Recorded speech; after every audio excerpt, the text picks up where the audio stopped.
Shalom, selamat pagi Bapak Ibu yang dikasihi oleh Tuhan.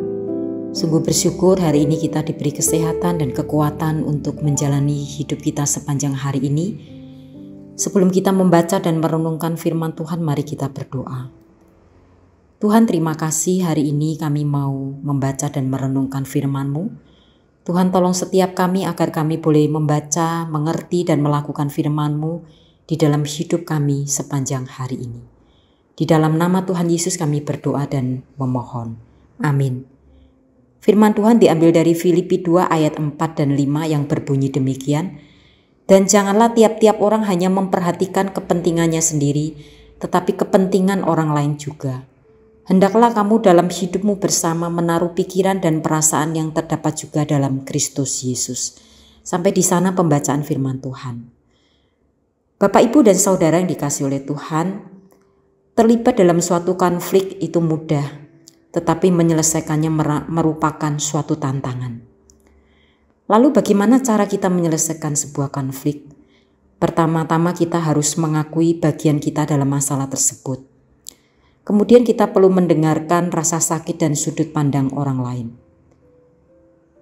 Kita pikir kita berdebat tentang suatu pemikiran, tetapi kita sebenarnya berdebat karena emosi. Setiap kali terjadi konflik, perasaan seseorang terluka, bukan pemikiran yang menyebabkan konflik, tetapi emosi di balik pemikiran itu. Orang yang terluka menyakiti orang-orang, semakin terluka orang itu, semakin dia melontarkan kata-kata yang menyakitkan. Orang yang tidak terluka tidak akan menyakiti orang lain. Orang yang penuh kasih adalah orang yang mengasihi orang lain. Orang yang penuh sukacita akan bersukacita terhadap orang lain. Orang yang penuh damai, berdamai dengan semua orang. Tetapi orang yang terluka di dalam akan menyakiti orang lain. Bapak Ibu, jika kita ingin terhubung dengan orang lain, kita harus mulai dengan kebutuhan, rasa sakit dan minat mereka. Jika kita ingin menjadi sales yang baik, jangan memulai dengan produk kita, tetapi mulailah dengan kebutuhan.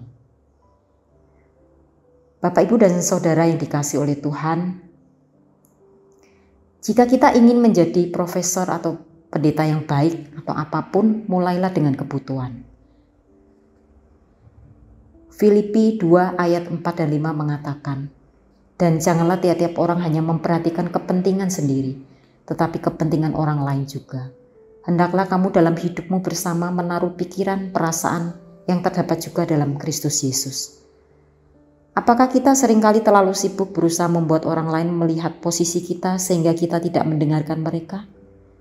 Kita perlu mengalihkan fokus kita dari kebutuhan kita kepada kebutuhan mereka.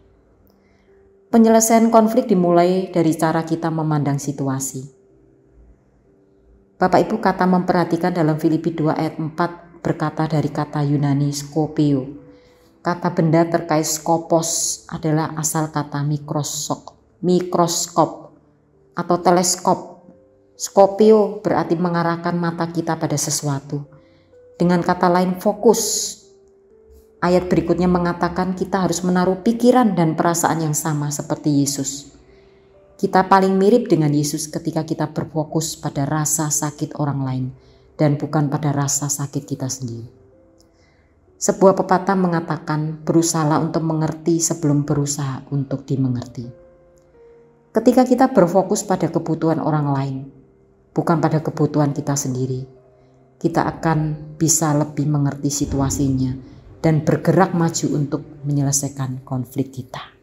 Amin. Mari kita berdoa. Tuhan, terima kasih hari ini Engkau mengingatkan kami agar hidup kami boleh menjadi berkat bagi orang lain.